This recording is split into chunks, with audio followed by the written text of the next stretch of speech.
진리의 순교자 킹 제임스 흠정역 성경과 틴데일. 제임스 왕이 제정한 킹 제임스 성경이 나오기까지는 수많은 사람들의 수고가 있었으며 특히 틴데일이라는 하나님의 사람의 열정과 노력이 없이는 킹 제임스 성경의 출간이 매우 어려웠거나 지연되었을 것이다.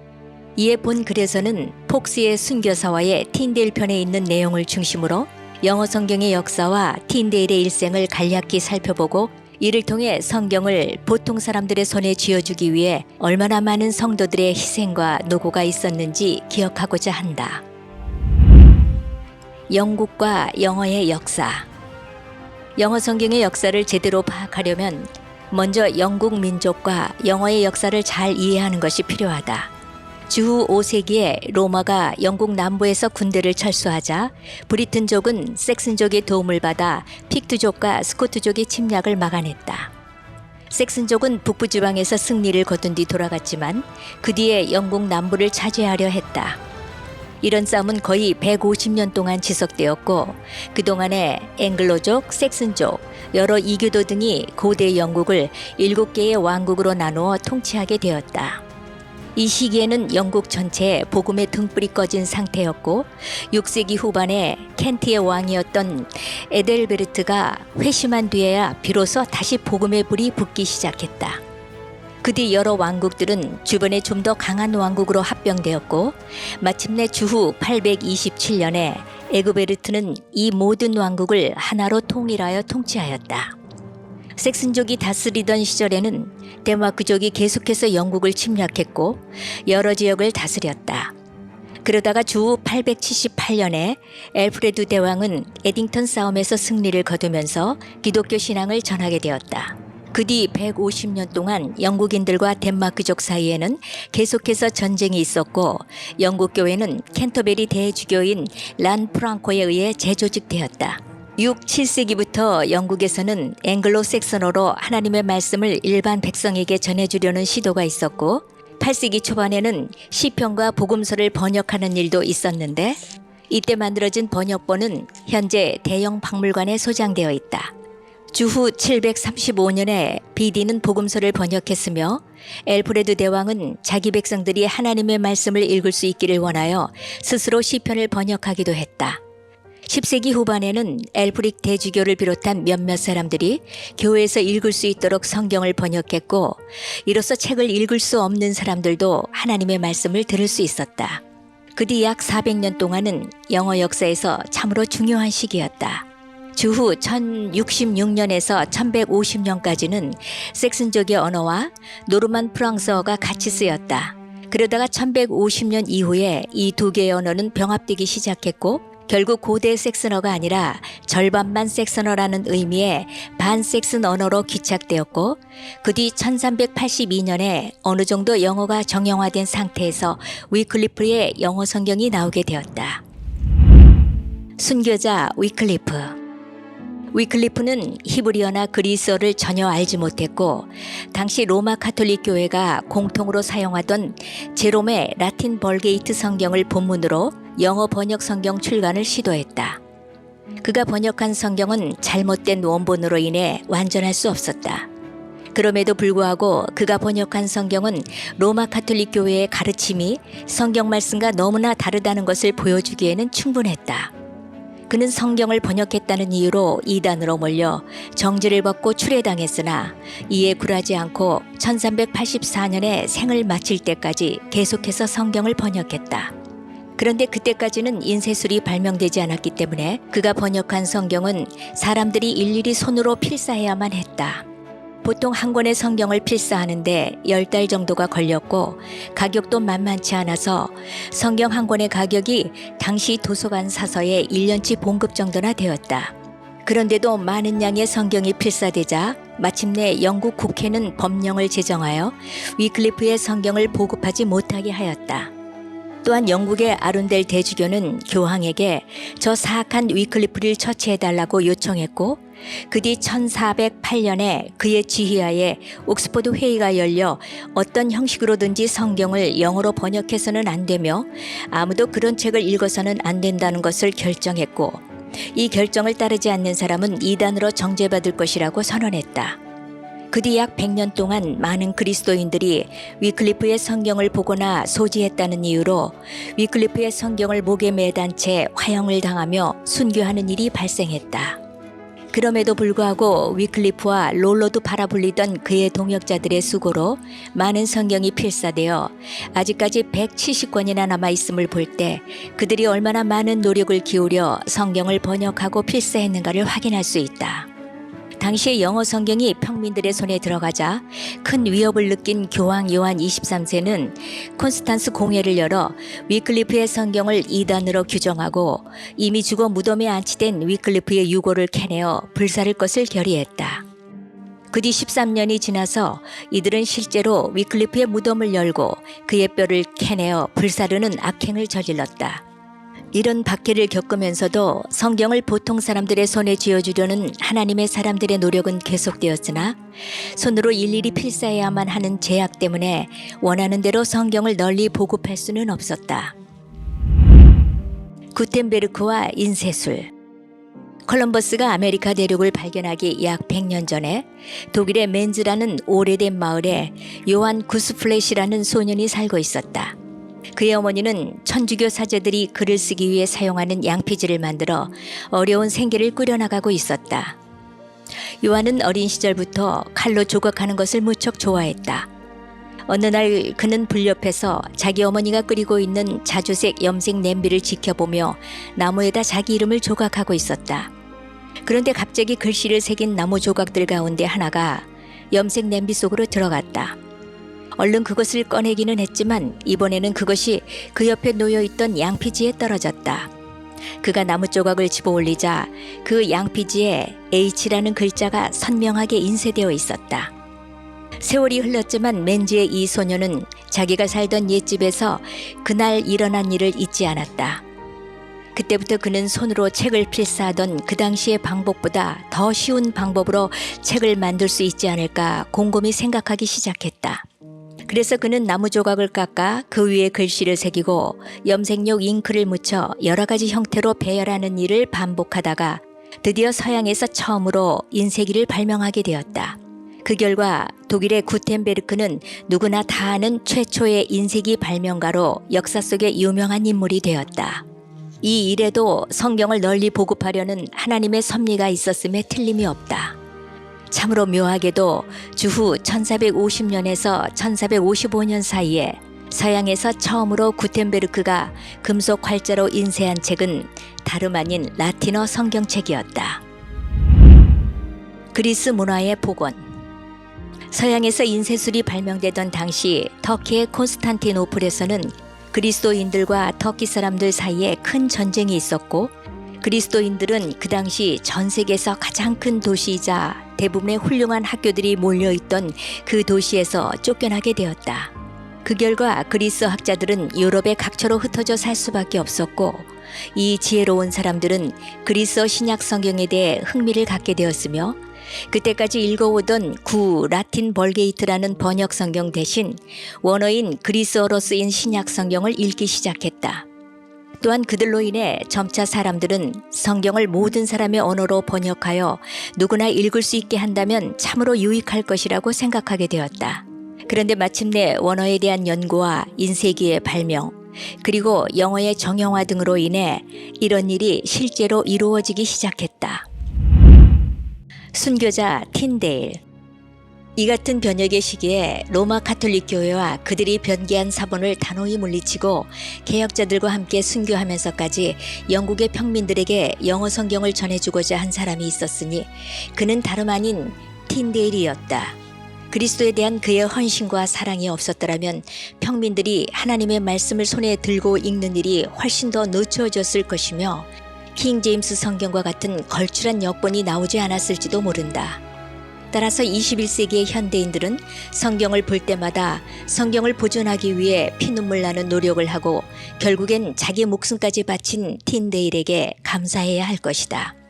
그리스도의 신실한 종이었던 틴데일은 주후 1494년 영국 웨일스 지방의 글로스터셔주의 노스니블리라는 마을에서 태어나 어릴 때부터 옥스퍼드 대학에서 교육을 받았다. 거기에 오랫동안 머물면서 그는 어학과 다른 문학에 대한 지식을 습득했고 특히 성경에 대한 지식을 축적하기 시작했다. 그는 온 힘을 다해 성경 연구에 몰두하였고 그 결과 마그달렌 홀에서 지내며 마그달렌 대학의 몇몇 학생들과 동료들에게 몰래 하나님의 말씀의 일부를 들려주었으며 성경의 지식과 진리에 관해 교훈을 주었다. 그의 예의범절과 행동 등이 성경 말씀과 일치했기 때문에 그를 아는 모든 사람들은 그가 참으로 덕스러운 성품의 소유자이며 흠없는 삶을 사는 사람이라고 거리낌 없이 말했다. 옥스퍼드 대학에서 틈틈이 시간을 내서 점점 더 많은 것을 배우고 그 학교의 학위를 취득하는 과정을 거치면서 그는 1521년에 케임브리지 대학으로 옮겨가서 강사로서 몇 년간 머물게 되었다. 이곳에서 하나님의 말씀에 대한 지식을 더 많이 늘린 그는 그 대학을 떠나 자기 고향인 글로스터셔주로 가서 마스터 웰치라는 기사의 집에 기거하게 되었다. 거기에서 그는 웰치의 아이들을 가르쳤으며 주인인 웰치의 은혜를 잊게 되었다. 웰치는 여러 부류의 사람들과 식탁을 같이 하곤 했으므로 대수도원장, 집사, 집사장, 그리고 여러 분야의 의사 및 교회의 녹을 먹는 성직자 등이 그에게 모여들었다. 이들은 틴데일과 함께 상에 앉아 음식을 먹으며 대화를 나누곤 했는데 특히 루터와 에라스무스 같이 학식이 깊은 사람들에 대한 이야기를 나누었고 성경에 관한 여러 가지 논쟁거리와 질문 등에 대해서도 서로 견해를 나누었다. 하나님의 일에 대해 잘 알고 있으며 실제로 그 일을 수행해온 틴데일은 이때 이런 문제들에 대한 자기 견해를 간단명료하게 제시하곤 했다. 그들의 의견이 자기 의견과 다를 때면 그는 언제든지 성경을 펴서 그들 앞에서 명백한 성경 구절을 보여주곤 했으며 이로써 그들의 오류를 논박하고 자기 말을 확증하였다. 이처럼 그들은 얼마 동안 여러 차례에 걸쳐 서로 의견을 제시하고 논쟁을 하다가 마침내 지쳐서 마음속으로 틴데일에 대한 불평을 품기 시작했다. 일이 계속해서 이런 식으로 진행되자 그 지역의 사제들은 선술집이나 다른 곳에서 함께 모여 틴데일에 대해 비난과 폭소를 퍼붓기 시작했고 그의 말이 이단 교리임을 확증하려 했으며 또 비밀리에 그를 주교의 종교법 고문 및 주교의 관리들 중 몇몇 사람들에게 고소하였다. 이 일이 있은 지 얼마 되지 않아 주교의 종교법 고문이 새로 임명을 받고는 여러 사제들에게 출두하라는 명령을 내렸는데 틴데일도 그 안에 포함되어 있었다. 틴데일이 그들의 위협에 대해 미심쩍어 했는지 혹은 그들이 자기에게 누명을 씌우려 했음을 그가 알고 있었는지 우리는 확실히 알 수 없다. 단지 그가 밝히 드러낸 바와 같이 그는 그들의 은밀한 고소에 대해 의심을 품었고 그래서 거기로 가는 길에서 마음속으로 하나님께 크게 부르짖으며 하나님의 말씀에 굳건히 설 수 있도록 자기에게 힘을 주실 것을 간구했다. 틴데일이 종교법 고문 앞에 설 날이 오자 그 고문은 그를 심하게 위협하였고 마치 그를 개처럼 취급하며 그에게 욕설을 퍼붓고는 아무도 고소한 적이 없는 일들에 대해서 그에게 책임을 물었다. 그 지역의 사제들이 거기에 있었지만 아무도 그를 고소하지 않았으므로 간신히 그들의 손에서 벗어난 틴데일은 그 길로 집을 떠나서 다시 자기 주인에게 돌아갔다. 거기에서부터 그리 멀리 떨어지지 않은 곳에 그 당시 주교의 고문으로 지내던 한 의사가 있었다. 그는 오래전부터 틴데일과 잘 알고 있었으며 그에게 많은 호의를 베풀었다. 틴데일은 그에게 가서 자기 마음을 열고 성경에 관한 여러 가지 의문점을 털어놓았다. 그러자 그 의사는 그에게 이렇게 말했다. 교황이야말로 성경이 말하는 바로 그 적그리스도라는 것을 당신은 알지 못하는가? 그러나 말 조심하게. 당신이 그런 의견을 가진 것이 알려지면 목숨이 달아날 걸세. 그로부터 얼마 지나지 않아 틴데일은 우연히 어떤 신학자와 사귀게 되었는데 그는 주위 사람들로부터 매우 학식이 깊은 사람으로 인정받는 사람이었다. 그와 함께 대화를 나누며 논쟁을 하다가 마침내 틴데일은 성경을 영어로 번역하는 일에 대해 그의 견해를 물었다. 그러자 그 위대한 박사는 다음과 같은 신성모독적인 발언을 하였다. 성경이란 필요 없소. 보통 사람들이 읽도록 성경을 영어로 번역한다는 것은 어리석은 일이요. 사람들이 필요로 하는 것은 단지 교황뿐이요. 교황의 법 없이 사느니 차라리 하나님의 법 없이 사는 게 훨씬 더 낫소. 이 말을 들은 틴데일은 하나님에 대한 열심이 충만한 채 이 같은 신성모독 발언을 참지 못하고는 다음과 같이 응수했다. 나는 교황과 그의 모든 법에 도전하며 만일 하나님께서 목숨을 살려주신다면 앞으로 몇 년 내에 쟁기를 끄는 소년이 교황보다 성경을 더 많이 알게 할 것이요. 틴데일에 대한 사제들의 불평은 점점 더해갔으며 그들은 끊임없이 틴데일을 향해 원성을 토로하고 욕했으며 그를 가리켜 이단이라 하면서 그가 여러 가지 일에 대해 책임을 져야 한다고 말했다. 그들로부터 많은 시달림과 괴롭힘을 당한 그는 결국 그 지역을 떠나 다른 장소를 찾아볼 수밖에 없는 지경에 이르고 말았다.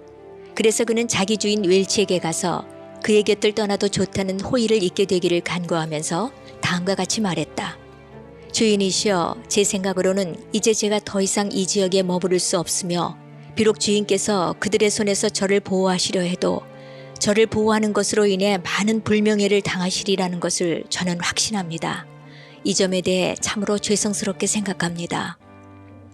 그리하여 자기 주인의 호의를 잊게 된 틴데일은 곧바로 런던으로 오게 되었으며 거기에서도 이전 지방에서 했던 것과 마찬가지로 얼마 동안 말씀을 선포하게 되었다.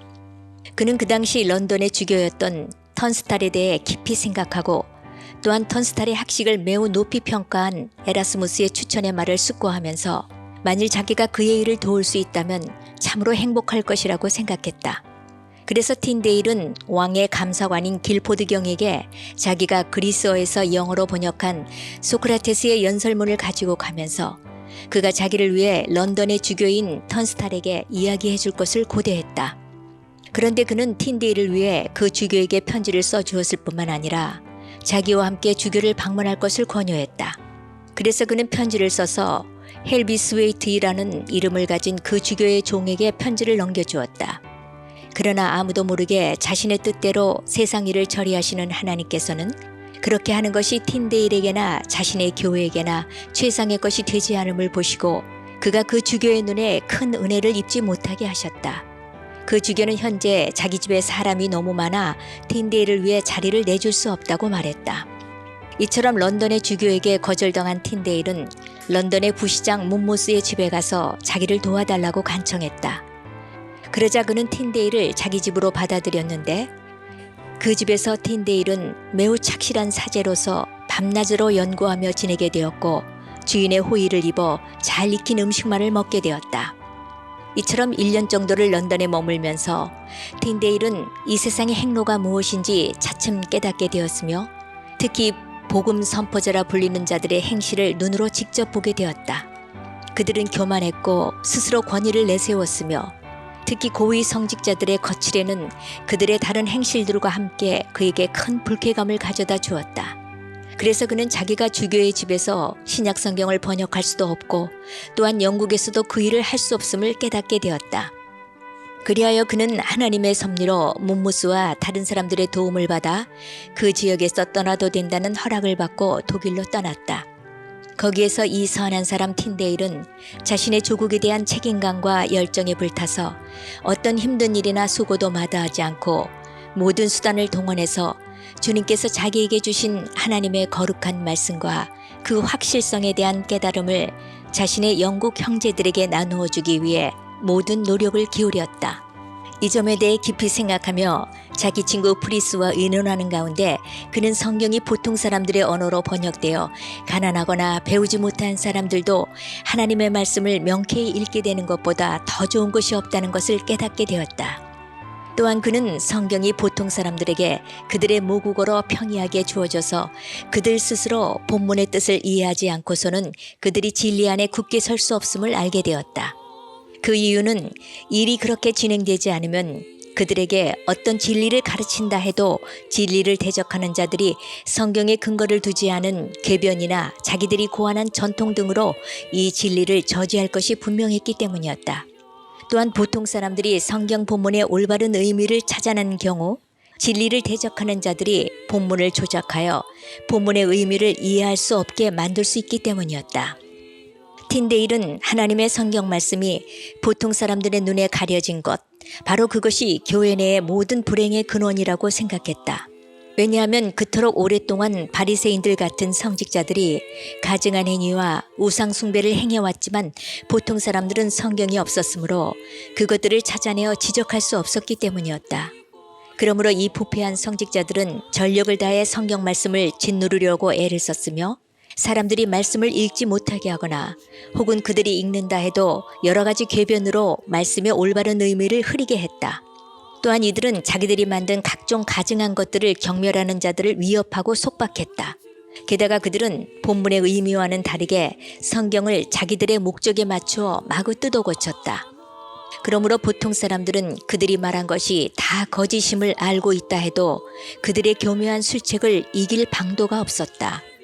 이런저런 것을 곰곰이 생각하면서 이 선한 사람 틴데일은 하나님의 부르심을 받아 성경을 모국어인 영어로 번역하여 고국의 단순하고도 평범한 사람들에게 큰 유익을 끼치려 하였다. 처음에 그는 독일의 함부르크로 갔다.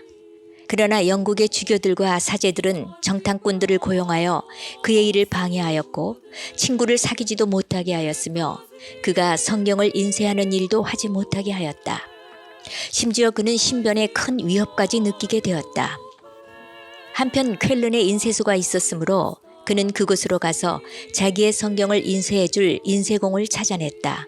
그는 영국의 주교들과 사제들이 이 작업이 끝난 것을 알면 자기를 체포해 갈 것을 알고 모든 것을 비밀로 했다. 그러던 어느 날 목숨을 건지려면 빨리 도망가라는 제보가 그에게 들어왔다. 술에 취한 인쇄공으로부터 그의 신약 성경이 거의 인쇄될 단계에 있다는 것을 듣게 된 로마 가톨릭 사제가 그를 체포하려 했기 때문이었다. 그는 간신히 원고들을 챙겨 루터가 살고 있던 보름스로 도망갔고 거기에서 처음으로 주후 1525년에서 1526년경에 자신의 영어 신약 성경을 출간하였다. 그때 그는 두 종류의 성경을 만들었는데 하나는 크기가 컸고 다른 하나는 작았다. 이렇게 한 이유는 영국의 성직자들이 큰 성경들을 찾아낸다 하더라도 작은 것들은 찾을 수 없을 것으로 생각했기 때문이었다. 이제 남은 일은 이 성경들을 영국으로 보내는 것이었다. 그는 큰 통이나 짐짝에 옷가지나 밀가루 등과 함께 성경들을 숨겨 마치 다른 상품처럼 꾸며 영국으로 보냈다. 이렇게 해서 수많은 성경들이 영국에 들어와 판매되었는데 이를 알게 된 성직자들은 항구를 조사하여 성경을 찾아냈고 찾는 족족 불태워버렸다. 한편 런던의 주교인 턴스탈과 모경은 너무나 화가 나서 틴데일의 영어 성경을 거짓되고 실수가 많은 번역이라고 폄하했으며 또한 그의 역번을 없앨 방법을 모색했다. 그런데 그 당시 포목상이던 패킹턴이라는 사람이 턴스털 주교와 함께 앤트워프에 살고 있었다. 이 사람은 틴데일을 사랑하여 그 주교에게 반대로 말을 했다. 자신의 목적을 이루려고 노력하던 주교는 어떻게 하면 틴데일의 신약 성경을 다 사들여 불태울 수 있을지 그에게 물어보았다.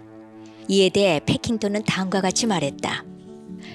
내 주여, 주교께서 원하신다면 저는 여기 있는 어떤 상인보다도 이 일을 잘 처리할 수 있습니다. 왜냐하면 제가 네덜란드 사람들과 틴데일에게서 성경을 사들여 여기에서 판매한 외국 사람들을 잘 알기 때문입니다. 따라서 주교께서 원하신다면 저는 그것들을 사들이기 위해 많은 돈을 쓸 것입니다. 그리하지 않는다면 그것들을 차지할 수 없기 때문입니다. 그러므로 저는 주교께서 지금까지 인쇄된 것 중에서 판매되지 않은 것을 다 차지할 수 있게 할 것을 약속합니다. 이 말을 들은 주교는 이제야말로 이 일을 끝장낼 수 있다고 생각하고는 그에게 말했다. 패킹턴 선생, 부지런히 이 일을 수행하시오. 그 성경들을 구해주시오. 비용이 얼마가 들든지 다 지불하리이다. 나는 그것들을 다 모아 성 바울 십자가 광장에서 불사를 것이오.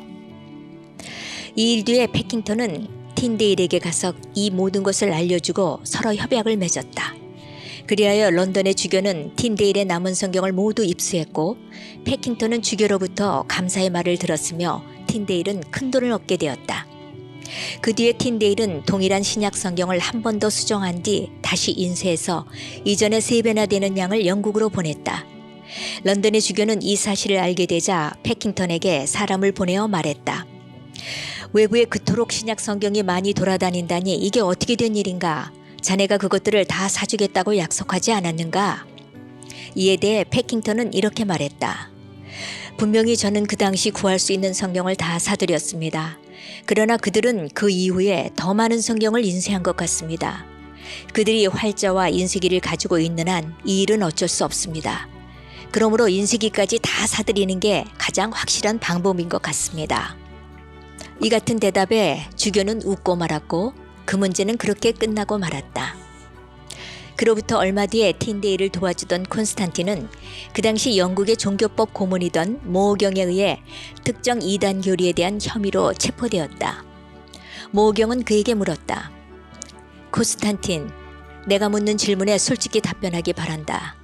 그러면 내가 고소당한 다른 모든 혐의에 대해 내가 호의를 베풀 것을 약속한다. 바다 너머에 틴데일과 조이와 다른 일당이 있는데 누군가가 도와주지 않는다면 그들이 살아갈 수 없다는 것을 나는 잘 알고 있다. 그들에게 자금을 지원하는 사람들이 있어. 너는 그 사람들 중 하나이니 돈의 출처를 알고 있을 것이다.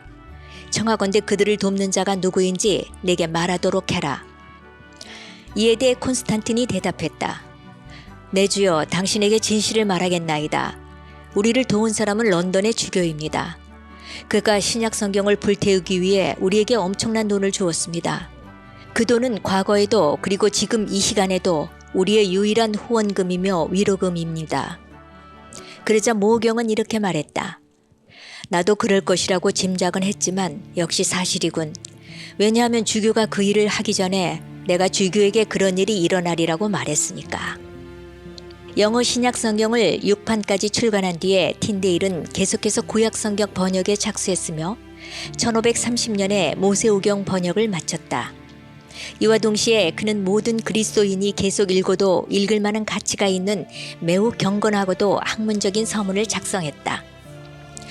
한편 1535년에 커버데일은 틴데일의 신약 성경과 모세오경에 근거하여 자신의 번역본을 만들고 나머지는 스스로 번역하여 신구약 성경 전체를 담은 최초의 영어 성경 전서를 앤트워프에서 인쇄했다.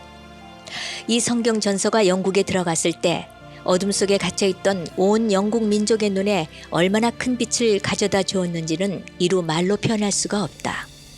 처음에 틴데일은 영국을 떠나 독일로 갔으며 거기에서 루터와 학식 있는 다른 사람들과 회를 했다.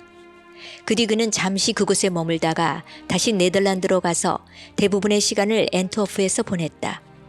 틴데일의 경건한 책들, 특히 그가 번역한 영어 신약 성경은 사람들의 손에 들어가자마자 해외로 퍼져나갔으며 경건한 사람들에게 참으로 큰 유익을 주었다. 그러나 경건치 못한 사람들, 곧 일반 백성들이 자기들보다 더 현명하게 되는 것을 시기하고 진리의 빛으로 인해 자기들이 행한 어둠의 일들이 드러나는 것을 두려워하던 사람들은 적지 않은 동요를 일으켰다. 그때 틴데일은 이미 구약 성경의 신명기를 번역했으므로 독일 함부르크에서 이것을 인쇄하려는 생각을 품고 함부르크행 배를 탔다. 그러나 네덜란드 해변에서 배가 좌초하는 바람에 그는 모든 책과 저작물과 필사본과 돈과 시간을 잃게 되었고 하는 수 없이 다시 처음부터 시작할 수밖에 없었다. 그는 다른 배로 함부르크에 갔는데 거기에는 약속한 대로 커버데일이 그를 기다리고 있었으며 그는 모세오경 전체를 번역하는 일을 도와주었다. 그들은 1529년 부활절에서부터 12월까지 경건한 과부인 엠머슨 부인의 집에 머물면서 이 작업을 수행했다. 그러나 당시 그 도시에 땀을 많이 흘리게 하는 병이 돌자 그는 함부르크에서의 일을 급히 끝내고는 다시 앤트워프로 돌아갔다. 하나님께서 보통 사람들의 말로 된 영어 신약 성경을 널리 퍼뜨리려고 하셨을 때 틴데일은 그 임무를 성실히 수행하여 성경을 번역하면서 서문을 통해 만일 자신의 번역에서 잘못이 발견된다면 학식 있는 사람들이 그것을 수정했으면 좋겠다는 소망을 기록했다. 다시 말해 그는 지식이 있고 판단할 줄 아는 사람들이 자기의 번역에서 수정해야 할 부분을 발견하면 예의를 갖추어 부드럽게 자기들의 학식을 반영하고 수정할 부분을 고치는 것이 필요하다고 겸손하게 제안하였다.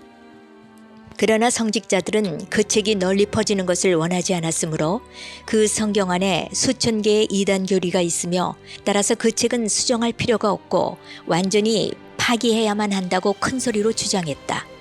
또한 어떤 이들은 성경을 영어로 번역하는 것 자체가 불가능한 일이라고 말했고 어떤 이들은 평민들이 자기들의 모국어로 된 성경을 갖는 것은 불법이라고 말했으며 어떤 이들은 성경이 평민들 모두를 이단으로 만들 것이라고 말했다. 한편 그들은 자기들의 목적을 달성하기 위해 세상의 통치자들을 이용하면서 틴데일의 성경을 통해 사람들이 왕에게 반기를 들 것이라고 모함하기도 했다. 틴데일은 창세기 앞에 있는 서문에서 몇몇 사항을 분명히 밝혔다. 그는 자기의 번역본을 자세히 살펴보는 일이 얼마나 어려운 일인지, 또 자기를 비난하는 사람들이 그다지 큰 노력을 기울이지 않고서도 저 위대한 책인 성경을 번역할 수 있다고 상상하면서 자기가 번역한 성경을 그런 억측으로 비교하는 일이 얼마나 무모한 일인지를 분명히 보여주었다. 또한 그는 그들이 자기가 번역한 성경의 모든 부분을 자세히 살펴보고 만일 인쇄상의 실수로 거기에 I라는 글자가 없는 구조를 발견하면 무식한 사람들에게 이것이야말로 큰 이단교리라고 당당하게 말했음을 보여주었다. 보통 사람들에게서 성경에 대한 지식을 빼앗으려는 영국 성직자들의 악랄한 계략은 너무나도 지독했다. 사실 이들의 임무는 사람들을 빛으로 인도하는 것이었지만 그들은 결코 그런 일을 하지 않았다. 그들은 자기들 스스로 성경을 번역하지 않았을 뿐만 아니라 다른 사람들이 성경을 번역하는 것도 견딜 수 없었다. 틴데일이 말한 바와 같이 그들의 이 같은 시도는 세상을 어둠 속에 가두어둔 채 헛된 미신과 거짓 교리로 자기들의 야망과 탐욕을 만족시키며 또한 자기들의 명예를 왕이나 황제보다 더 높이면서 백성들의 양심 위에 올라앉아 사람들을 다스려 보려는 그들의 교만한 생각에서 나온 것이었다. 마침내 주교들과 고위 성직자들은 왕의 동의를 얻어냈고 서둘러서 주후 1535년경에 틴데일이 번역한 신약 성경의 확산을 금한다는 선언문을 작성하여 보고했으며 이 일에 만족하지 않고 그들은 더 나아가 틴데일을 자기들의 그물로 사로잡아 그의 생명까지 빼앗으려고 했다. 그들이 어떻게 이 악한 계획을 실행했는지 이제 자세히 살펴보려 한다.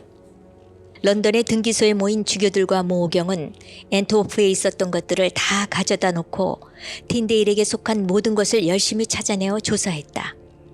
그들은 틴데일이 어디에서 누구를 접대했는지, 그의 집은 어디에 있고 그는 키가 얼마이며 어떤 옷을 입는지, 어떻게 휴식을 취하는지 등을 조사했다.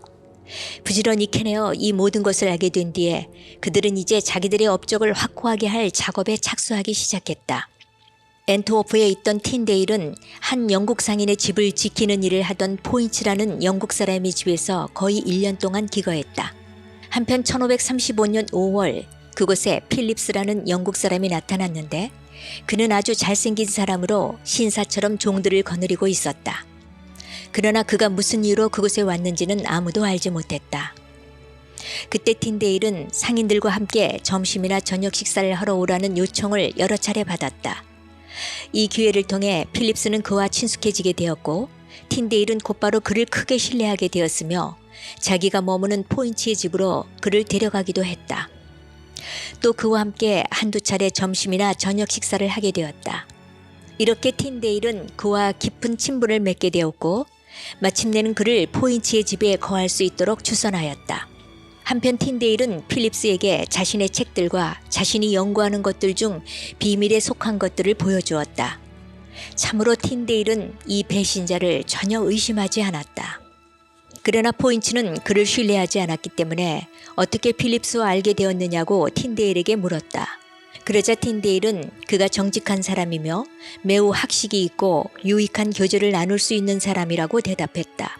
틴데일이 그에게 그처럼 호의를 가지고 있음을 본 포인츠는 아마도 필립스가 그의 친구들 중 하나의 소개로 틴데일과 가까워졌으리라고 생각하고 더 이상 아무 말도 하지 않았다.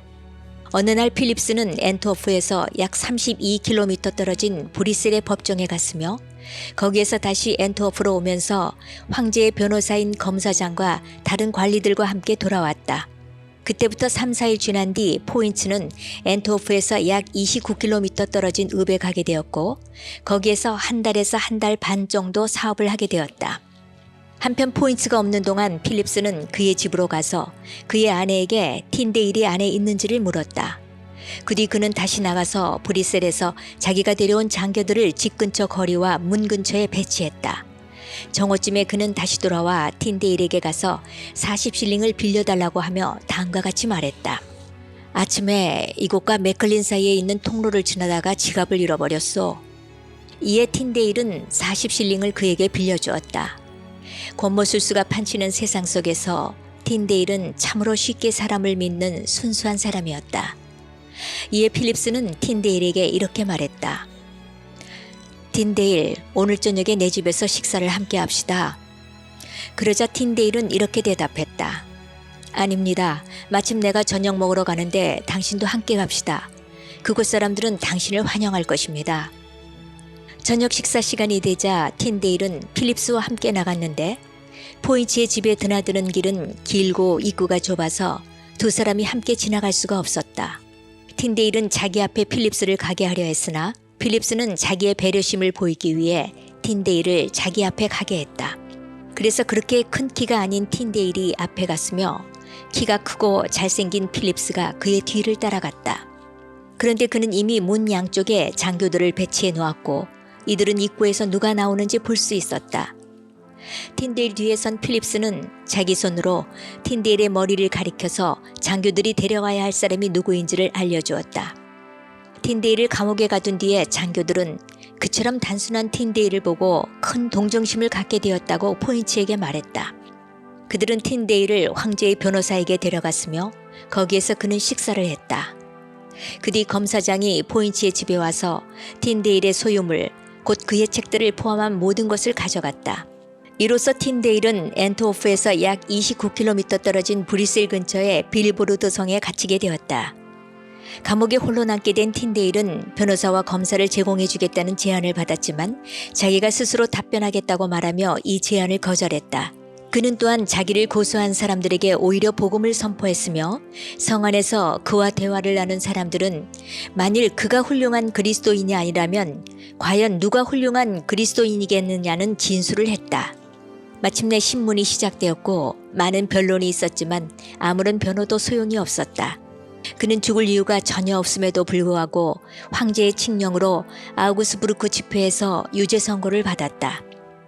그리고 주후 1536년 10월 6일 그는 빌보르드 성에서 사형 집행 장소로 끌려나와 화형대에 손발이 묶인 채 화형을 당했다.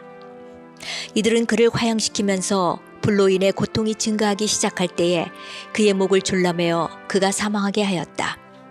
그럼에도 불구하고 그는 화형대에서도 놀라운 열정을 가지고 큰 목소리로 외쳤다. 주여, 영국 왕의 눈을 열어 주소서. 제 물품들을 여기로 되돌려 보내주는 아량을 베풀어 주십시오.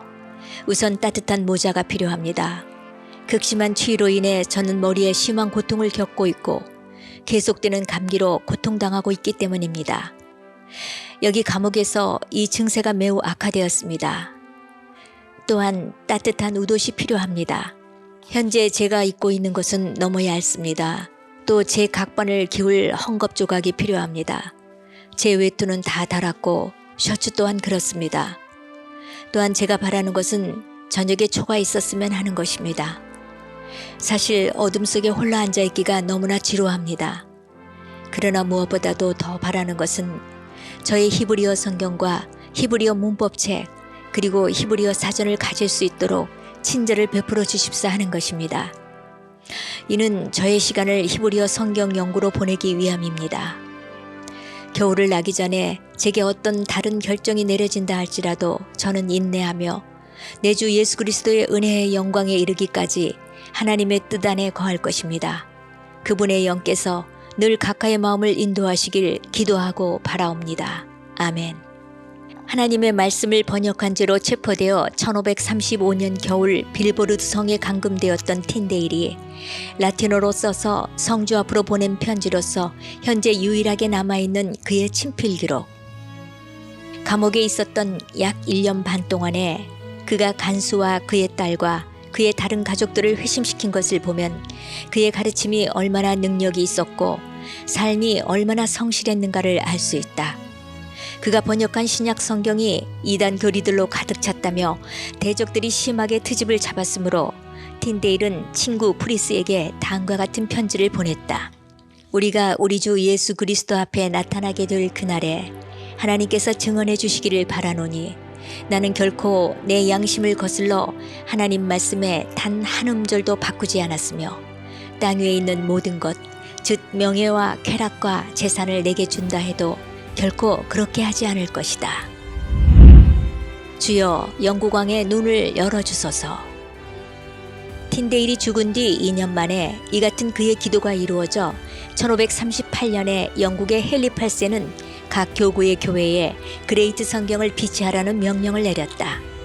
그 뒤 커버데일 성경, 로저스 성경, 매튜 성경, 태버너 성경, 크랜머 성경, 비숍 성경 등의 이름으로 여러 영어 성경이 출간되었으나 사실 그 내용은 틴데일이 번역한 것과 거의 같았다.